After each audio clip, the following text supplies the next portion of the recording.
तो स्टार्ट करते हैं। वो पहला क्वेश्चन है इसमें, by selling an article for ₹144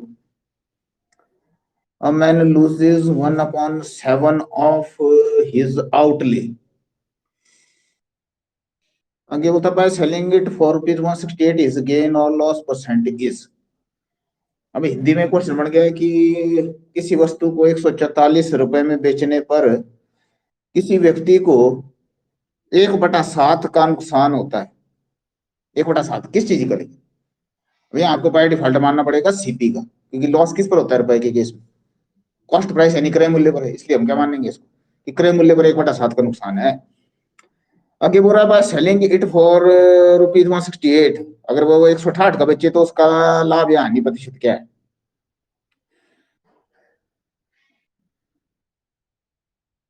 तो सबसे पहले लिखेंगे हम इसमें बाय सेलिंग आर्टिकल फॉर 144, यानी हमारे पास क्या दिया है? एसपी, एसपी यानी विक्रय, विक्रय 144। आगे बोल रहा है man loses 1/7 of CP. CP तो हमारे पास है नहीं अभी, यानी कि आपको या तो एक्स लेना पड़ेगा, तो सीपी या तो एक्स ले लें, तो ये यूज कर रहा है 1/7 एक्स का, यानी x/7।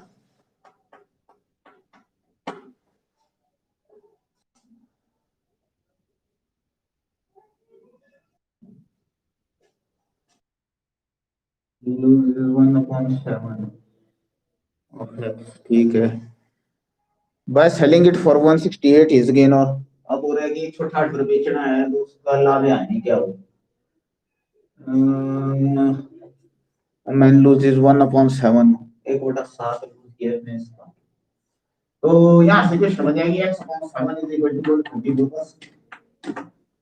हम लोग क्या बोलेंगे? ये x/7 किसके इक्वल है? 144 के इक्वल है, और यहाँ से x की वैल्यू आ जाएगी 144 मल्टीप्लाई बाय 7।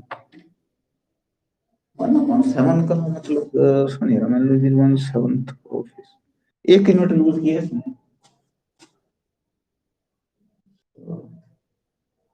1/7 आपने से 1 यूनिट लूज किया या नहीं?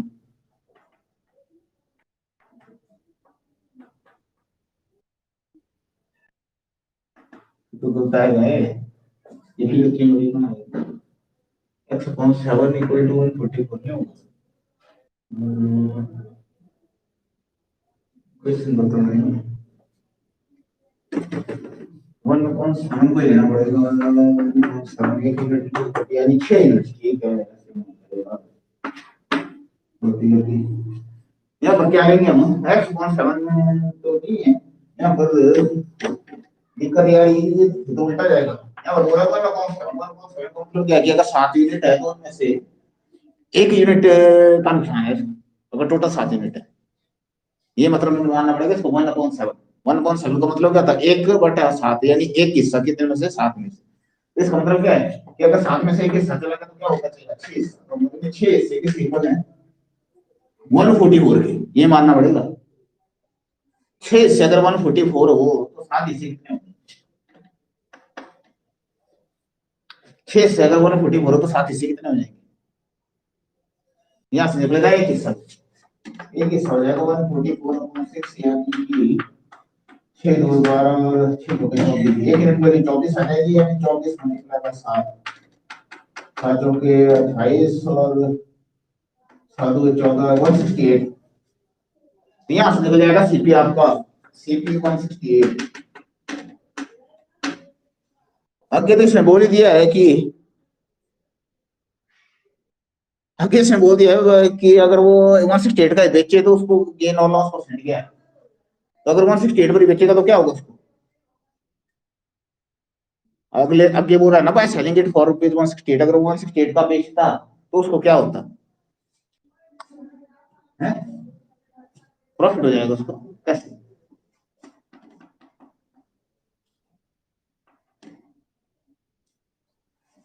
सीपी 168 है, अभी अभी निकाल तो दिया सीपी हमने, तो सीपी 168 है। और ये बोल रहा है एसपी भी 168 है, तो फिर उसको लाभ कैसे होगा, नहीं समझा मेरे को। हैं? ये भगवान, तो क्वेश्चन आपको समझ नहीं आएगा। तो ये तो मान गए, पर ये आगे नहीं लिखा है इसने क्वेश्चन, आगे भी तो पढ़ो क्वेश्चन को। वो तो शुरू में तो लिख दिया इसने कि अगर वो कोई वस्तु 144 रुपए में बेचता है, वो तो लिखा है इसने, उसको क्या होता है, उसको नुकसान होता है कितना, 1/7, किस चीज का, सीपी का। आगे लिखा है by selling it for rupees 168, आगे लिखा है यदि वो उसे 168 में बेचे तब क्या होगा। अगला क्वेश्चन निकालना है भाई, इसका रोल 144 का रोल ये था कि इससे हमने क्या निकाला था, सीपी निकाला। इसका रोल इतना था सीपी निकालने के लिए। आगे तो उसने साफ लिखा कि अगर मैं उसको 168 का बेचूं तो मेरे को क्या होगा। तो 144 का कोई रोल नहीं है, अब आपको 168 के हिसाब से निकालना है। तो आपको तो क्वेश्चन समझ नहीं आ रहा है इसका मतलब। यानी क्वेश्चन में बोला है कि अगर मैं 144 का बेचा तो मेरे को 1/7 नुकसान हो गया, किसका, सीपी का। अब हमको सीपी निकालना पड़ा, सीपी हमने वे भी निकाला, 168 आया। अब ये बोल रहा है कि यदि वो 144 का नहीं बेचता, अब आगे कहानी बदल गई थी इसने, आगे लिखा है by selling it for rupees 168, यानी अगर मैं अब 168 का बेचूं तब क्या होगा मेरे को। 144 में तो सबको पता है ना नुकसान ही होना, तो अब 168 का बेचे तब क्या होगा उसको। ये है क्वेश्चन। तो अब करते हैं इसमें यार, 168 यहाँ लिखा है, 168 वहां है, तो इसका मतलब क्या होगा, उसको कुछ नहीं होगा, ना लाभ होगा ना हानि। 168 सीपी है ना, सीपी 168 है, एसपी 168 है, वो इसमें कंफ्यूजन क्या है। ये पुराना एसपी थोड़ी लेंगे हम, जब इसने खुद बोल दिया कि अब अगर 168 का बेचा है तो क्या होगा। तो यानी हमारा आंसर आएगा यहाँ इनमें से कोई नहीं, नन ऑफ दीज आएगा यहाँ से 23 का, 23। हाँ ठीक है, नन ऑफ दीज।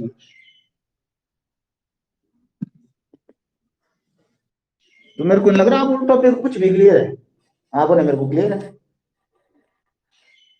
भाई, इतना तो समझ आ रहा है कि कहानी चल क्या रही है। कहानी ऐसी चली कि सोशलिस्ट ने बोला कि मैं ताले के पीछे नुकसान हुआ है, मेरे को नुकसान हुआ है, तो हमने हमारा काम क्या होता है, नुकसान किस होता है, सीपीयू होता है, हमने सीपी निकाल दिया, डेटा है। अब एक बोल रहा था कि भाई अगर मैं 168 का बेचूं तो मेरे को क्या होगा, तो दिखाई दे रहा है 168 इज इक्वल टू 168, यानी 160 का चीज रुपए 160 में बेचेंगे तो क्या होगा कुछ। तो ये था पहला क्वेश्चन है, इसका आंसर था option number D, none of these. क्योंकि हमारे पास दी हुई थी एसपी, और वहां से हमने क्या निकाला, सीपी निकाल। हमें सीधा सीधा हो गया, 1/7 का नुकसान का मतलब क्या है कि अगर 7 यूनिट है तो उनमें से 1 यूनिट का नुकसान हो रहा है, वहीं से हमने पकड़ लिया कि 6 यूनिट 144 में 7 यूनिट निकाली तो 168 निकले, यानी हमारी सीपी 168 है। फिर आई हमारी न्यू एसपी, क्योंकि क्वेश्चन में स्पष्ट लिखा है कि अब वह अब उसे 168 में बेचेगा, तो इसलिए हमारी नई न्यू एसपी आ गई हमारी 168, तो CP is equal to SP हो गया। तो जब दोनों चीजें बराबर हो तो आपको क्या, वो कुछ भी नहीं होगा, लाभ ना हानि। इसलिए ऐसी कोई ऑप्शन हमारे पास थी नहीं, इसलिए हमारा आंसर आ गया ऑप्शन नंबर डी, इनमें से कोई नहीं। अब चलते हैं क्वेश्चन नंबर 24। क्वेश्चन नंबर 24 है, CP of an article is 40% of the SP. अभी सेम क्वेश्चन है जो हमने परसेंटेज में किया है, एक भी पैसे का फर्क नहीं है इसमें और उसमें, सिर्फ उसमें और इसमें फर्क था कि वहां पर ए और बी होते थे, यहाँ पर सीपी और एसपी, एसपी ये फर्क है। तो ये बोल रहा है कि किसी वस्तु का क्रय मूल्य विक्रय मूल्य का 40% है। आगे बोल रहा है कि the percent of SP is of CP, अब पूछ रहा है एसपी सीपी का कितना परसेंट है, यानी सीपी से आपको एसपी का परसेंट दिया, अब एसपी का सीपी से परसेंट निकालना है।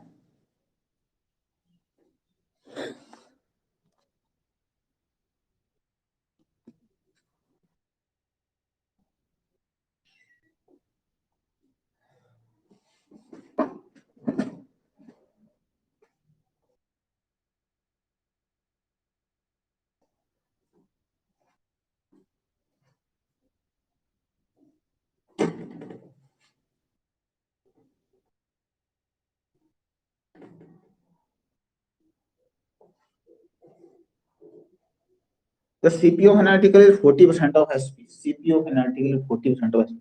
SP का 40% है, SP हमारे पास दिया नहीं। और पूरे परसेंटेज में हम हमेशा क्या मानते थे जब कोई चीज नहीं दी हो, 100 का 100 ले लेंगे। हमारे पास आ जाएगा एसपी 100, सीपीएम स्पष्ट दिया 40%, तो हमको पता है 40% का 100 का 40% 40 होगा। तो अब हमारे पास एसपी भी आ चुका है, सीपी भी आ चुका है। अब आगे पूछता है the percent that the SP is of CP.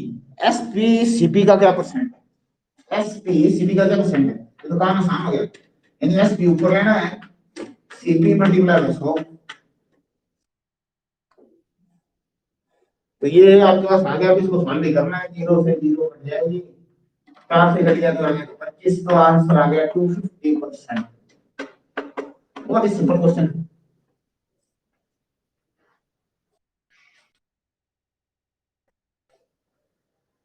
Question number 24 भी हो गया, आंसर आया 250%। क्वेश्चन में वो रहा कि सीपी जो है एसपी का 40% था, तो हमने एसपी 100 मान लिया, सीपी उसका 40% यानी 40 रुपए हो गया। अगर पूछा था एसपी सीपी का क्या परसेंट है, तो हमने ले लिया एसपी ऊपर, नीचे सीपी मल्टीप्लाई बाय 100। अगला question, question number 25।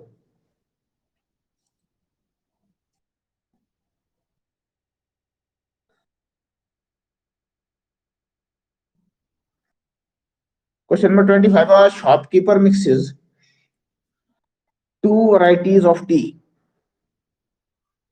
one costing rupees 35 per kg and another at rupees 45 per kg in the ratio 3:2।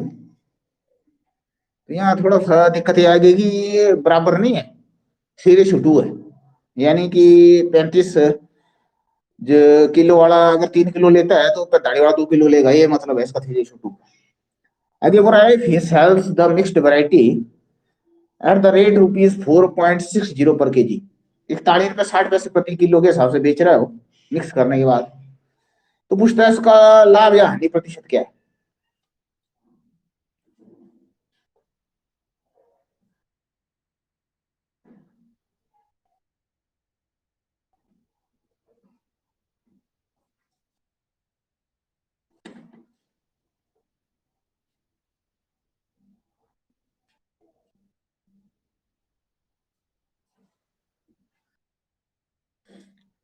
एक है 35 किलो, एक है 45 किलो। 45 किलो 40 रुपए किलो है, और दूसरी है 45 रुपीज। यानी एक 35 रुपए के हिसाब से, 45 रुपए के हिसाब से है, लेकिन 35 वाली ज्यादा नहीं है, इसने 35 वाली दी है 3 किलो, और ये है 2 किलो, बस इतना सा काम है। ये 3 किलो ले रहा है, तो 2 किलो ले रहा है, तो ये हो गया आपके पास 35 3 105, और ये हो गया 90। इनको मिक्स कर रहा है, इसका मतलब क्या, इनको ऐड करना पड़ेगा। तो टोटल वैल्यू आपके पास आ गई 195। ये हम क्या निकाल रहे हैं, एवरेज निकाल रहे हैं। तो एवरेज कैसे निकाल रहे हैं, हमको रहेंगे 35 रुपए वाले जो रेट की है वो 3 किलो है, ये कितने रुपए लेते 105। 35 रुपए है 3 किलो को, 2 किलो, और 45 के 2 किलो का 90 रुपए टोटल लग गया आपके 195 रुपए, 195 रुपए। लेकिन कितने आपके पास के जी आ गया आपको, एवरेज तो भी निकलेगी ना। तो आपके पास कितने किलो हो गए, 195 तो आपने खर्च कर दिए, किलो कितने में?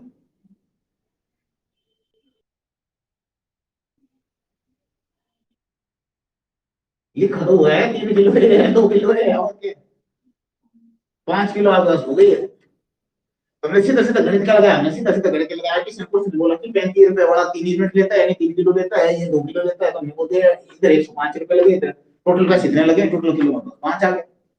तो यहाँ से मैंने एवरेज निकल जाएगी अब, 50 और 39 रुपीज। तो लो जी, अब हमारी एवरेज निकल चुकी है। तो यहाँ पर ये क्वेश्चन बहुत इंपॉर्टेंट है, और मेरे को पता है पुलिस में आएगा, क्योंकि ज्यादातर दो कॉन्सेप्ट वाले क्वेश्चन नहीं दे रहा है आजकल। यहाँ दो लॉजिक लग रहे हैं, पहले लॉजिक बड़ा, ये तो छोटे बच्चे भी निकाल लेते हैं इसको, कैसे हम बाजार में जाते हैं, दो चीजें लेते नहीं है। तो पहली चीज हमने ले ली 35 रुपए के हिसाब से, 3 किलो ले ली तो 105 रुपए लगे, सीधी कैलकुलेशन है। और 45 वाले 2 किलो ले ली तो 90 रुपए हो गए, टोटल हमारे 195 रुपए लगते हैं। और हमारे पास माल कितना आ गया, 5 किलो, यानी एवरेज कितनी पड़ गई, 39। अब ये बोल रहा है बेचा कितने पर, तो ये बोलता है कि बेचा 41 रुपए 60 पैसे। बेच रहा है 41 रुपए 60 पैसे, तो दिखाई दे रहा है क्या होगा, अब स्पष्ट हो गया इसको क्या होगा, लाभ होगा क्या नहीं, इसको स्पष्ट लिखा जाएगा लाभ है।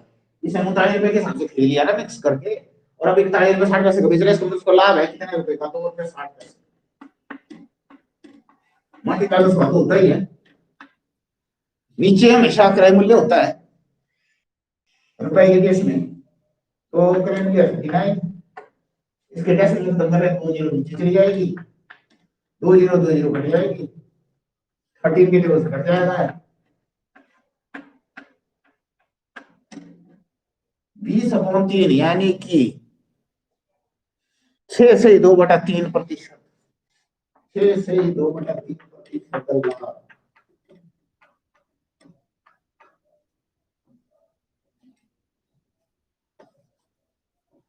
ये काफी इंपॉर्टेंट क्वेश्चन है।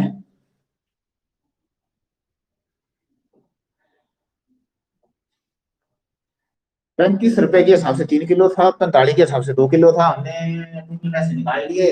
उसी की बात है, एवरेज का फार्मूला लगा दिया, एवरेज का फार्मूला सम ऑफ ऑब्जर्वेशन, यानी सबका जोड़ अपॉन नंबर ऑफ ऑब्जर्वेशन, तो नंबर ऑफ ऑब्जर्वेशन किया 3 थी, यहाँ 2 थी, यहाँ 5 हो गया, यहाँ से एवरेज 39 आ गई। बेच रहे 40 रुपए 60 पैसे, यानी लाभ हो गया 2 रुपए 60 पैसे का, लाभ प्रतिशत का फार्मूला लगा दिया, लाभ अपॉन क्रय मूल्य, और वहां से निकल के आ गया 6 से 2/3% लाभ। अगला भी उसकी तरह ही लग रहा है मेरे को। Loki bought 25 kg of rice at the rate 6 per kg and 35 at the rate 7 per kg. He mixed the two and sold the mixture at 6.7. हाँ बिल्कुल सेम है, निकाला बोला है, ये बिल्कुल ही सेम है, सिर्फ और सिर्फ इसमें वैल्यू बदली गई है, बाकी कुछ भी नहीं है। वहां रेशियो दिया था ना, यहाँ सीधा ही बोल दिया इसने, बात बात तो बराबर ही रही, वहां 3:2 लिख दिया था ना, यहाँ इसने 6 kg और 7 kg लिख दिया, 6 kg नहीं 25 और 35 kg लिख दिया।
हाँ जी, किसका आंसर आया हो? क्वेश्चन नंबर 26 चल रहा है, व्हाट्सएप में मैंने क्वेश्चन डाल दिए थे शनिवार वाले, वही चल रहे हैं। शनिवार को क्वेश्चन डाल दिए थे व्हाट्सएप ग्रुप में, क्वेश्चन नंबर 23 to 27, उसमें क्वेश्चन नंबर 26 कर रहे हैं जो बिल्कुल सेम है 25 कर रहे हैं,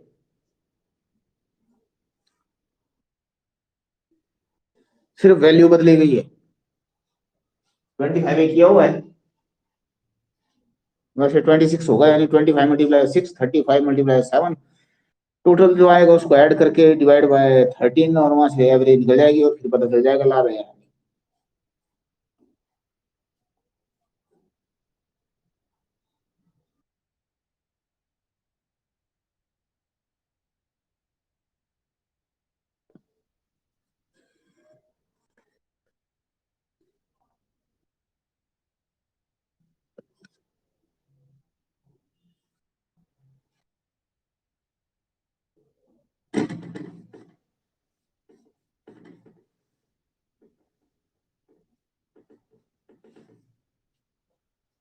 एक एवरेज का फार्मूला था, वो लग रहा है लगातार फार्मूला होता है कुछ ऐसा, x bar is equal to x1 n1 plus x2 n2 upon x1 + x2, ये फार्मूला लग रहा है बस। एवरेज का फार्मूला, एवरेज मीन का फार्मूला होता है। तो यहाँ पर हमारे पास था 6 × 25 प्लस 7 × 35 अपॉन 6 + 7। तो ये आ गया 13, 25 का पहाड़ा 150, 35 का पहाड़ा 35 हुए है 245, 245 70 की 8 ही। उसके बाद इसमें ऐड किया तो हमारे पास आ गया 395 अपॉन 30, जो आ गया आपका 13 3 जा 39।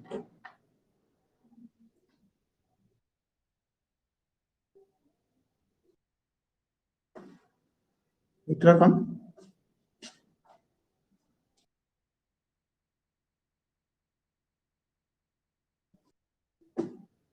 तो क्या है 3 पॉइंट कुछ है इतना कम? ऐसा कैसे हो सकता है? उल्टा तो नहीं लिख दिया मैंने 25 लोग bought 25 kg at the rate 6 पर kg, वो उल्टा लिख दिया। नीचे नहीं आता ये x1 है n उल्टा कर दिया वो। हम नीचे क्वांटिटी लेते हैं ना कि रेट लेते हैं?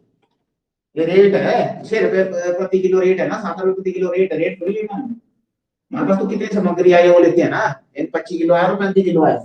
मैंने ये उल्टा लिख दिया, मैंने ध्यान नहीं दिया ना कि ये 25 रुपए किलो है कि 25 kg है। तो 6 रुपए किलो रेट है ना, तो 25 kg है, क्वांटिटी 25 है। तो यहाँ 35 को 7 अपॉन 25 + 35, तो ये आएगा आपका 150। ये तो ठीक है यहाँ पर, तो ये आ गया आपका 245 अपॉन, ये आएगा आपका 35 45 55 60, ये आएगा 395 अपॉन 60, ये आ जाएगा आपका 15 के पार्ट से कट जाएगा।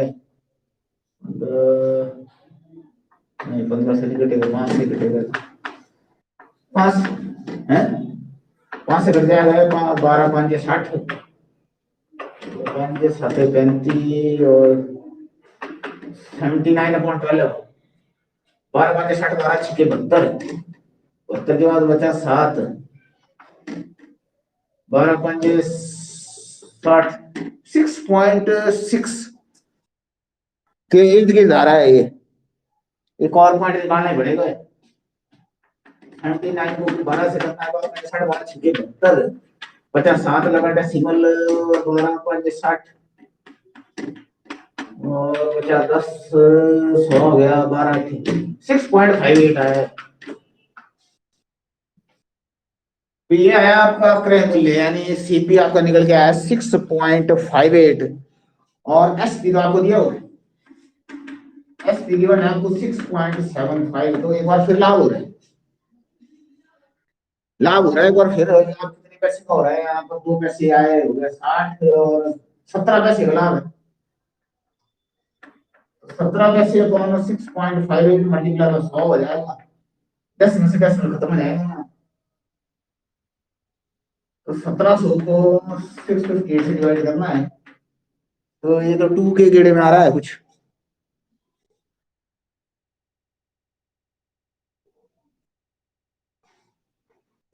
ट्वेंटी परसेंट गेन, तो नन ऑफ दीज आ रहा है ना, या कैलकुलेशन गलत की है उधर। क्वेश्चन नंबर 26, क्वेश्चन नंबर 20 ठीक है। नन ऑफ दीज, अब यहाँ देखो मैंने निकाला नहीं पूरा क्वेश्चन, मैंने एकदम ऑप्शन लगा दिया, ये फायदा उठा सकते हैं इसमें।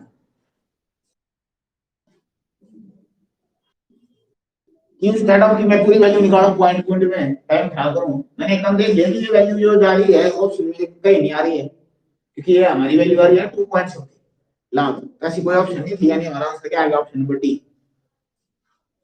Option number D, none of these answer आ गया एग्जैक्टली। अगर निकालते तो लगभग 2.8 2.9% लाभ हो रहा है।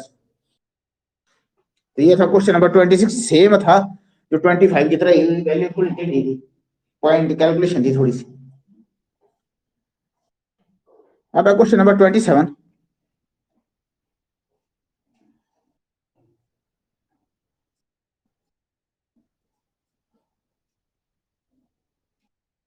क्वेश्चन नंबर 27 जहां बोल रहा है man sold 20 articles for rupees 60 and gained 20%।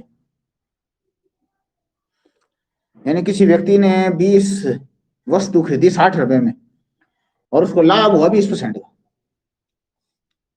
आगे पूछ रहा है how many articles did he buy for rupees 60। उसने 60 रुपए में खरीदी कितने वस्तु थी? बेची तो भी बताया आपको, हाँ, 20 बेची हो, लेकिन उसके पास 30 वस्तु नहीं पूछ रहा।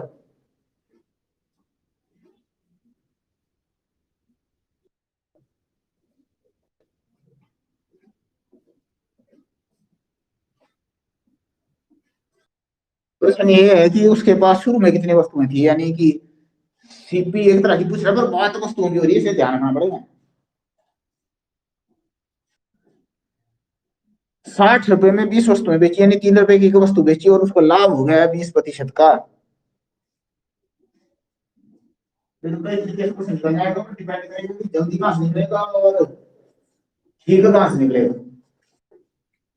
और इसी क्वेश्चन से पता चल जाएगा कि टॉपिक समझ आ रहा है कि नहीं। इस टॉपिक पर लगा दिए हमने 5 दिन, और मेरे को नहीं लगता कि इसी को आता है, जहां तक मेरा आइडिया जो है, क्योंकि किसी दिन कोई बंदा प्रेजेंट होता है, कोई एबसेंट, किसी दिन क्या चल रहा है, ना बंदे ऑनलाइन आते ना ऑफलाइन। और जब क्लास नहीं लगा तो बोलते क्लास चल नहीं रही। तो सिस्टम समझ नहीं आ रहा मेरे को क्या है।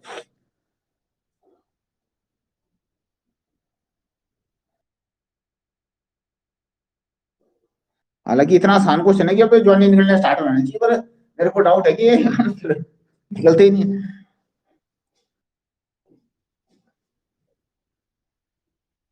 नहीं, घर में प्रैक्टिस भी नहीं चल रही है, अगर प्रैक्टिस चले तो मेरे को तो लगता है कि क्वेश्चन अब इतने दिनों बाद नहीं निकले, क्योंकि इतना आसान है कि देख के भी निकल रहा है। 20 वस्तुएं अगर 60 रुपए की हो तो देखिए पता चल रहा है कि एक वस्तु 3 रुपए की है, साफ दिखाई दे रहा है। 20 है, 60 साफ है। तो अगर सेलिंग प्राइस 3 रुपए है और साथ में गेन 20% है, तो वहां से सीपी निकालने में कितना टाइम लगेगा, वही तो मैं बोल रहा हूँ कि बस। और जैसे सीपी निकल गया बस ये क्वेश्चन भी निकल गया समझो।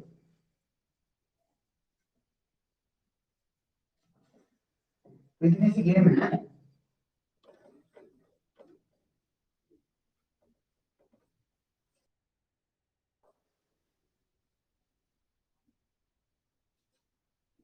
अगला क्वेश्चन दिया है, एस पी हमारे पास है 3 रुपए। 20 वस्तुएं जो है 60 रुपए की बेचने का मतलब यही है कि एक वस्तु निकल जाएगी 60/20, यानी एक वस्तु 3 रुपए की बेच रहा है। आगे साफ साफ दिया है आपको लाभ भी 20% का। तो यहाँ से आपका सीपी निकल जाएगा, जो हम बोलते हैं इंटरेक्ट प्रोसेस और इंटरेक्ट प्रोसेस वो है। तो ये क्या आएगा, 120 अपॉन 100 की 100/120। एसपी से सीपी निकालना, तो एसपी से सीपी निकालना हो तो हम लोग रिवर्स प्रोसेस बोलते हैं, इसकी 100/120 आया ना। और ये आपका बन जाएगा 40, 0 0 बन जाएगा, ये जाएगा 2, ये जाएगा 5 और ये आ गया भाई। तो यहाँ से क्लियर हो गया कि सेलिंग प्राइस 3 रुपए है, कॉस्ट प्राइस 2.5 रुपए। लेकिन ये नहीं पूछा इसने लास्ट में पूछा कि भाई ये बताओ कि 60 रुपए में कितने वस्तुएं आई थी। उससे किसी बात है आपका 60 रुपए है और एक वस्तु का मूल्य अगर 2.5 रुपए हो तो कितनी वस्तु आएंगे, ये चीज नहीं आएंगे। तो हम लोग किसी तरह से कर देंगे, ये पता होना चाहिए कि डिवाइड करते ही मल्टीप्लाई। तो 60 रुपए में सीधी बात दिखाई देगी, एक वस्तु अगर 2.5 रुपए की हुई तो 60 को 2.5 से डिवाइड करते हैं तो वस्तु आ जाएगी, दिक्कत नहीं। और 2.5 में पॉइंट है तो एक जीरो ऊपर ले जाओ। 25 के भाड़े से 600 बढ़ जाएगा, 25 तो 25, 25 को 50, लो जी 24। 24 वस्तु है हमारे पास, आंसर आ गया।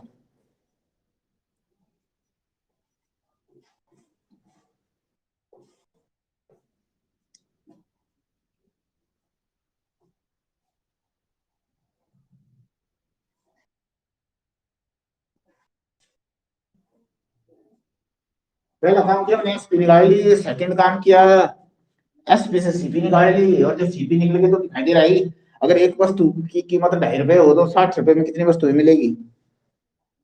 तो 60 डिवाइड बाय 2.5 वहां से वस्तुएं निकल गई, यानी 24 वस्तुएं हमको मिल जाएगी, 60 रुपए में मिली थी। और फिर हमने उसको 20 ही बेची लेकिन 60 में, यानी हमको 4 वस्तुओं का लाभ हो गया एक तरह। तो ये हो गया क्वेश्चन नंबर 27 तक। अब आगे कुछ क्वेश्चन डाल रहे हैं।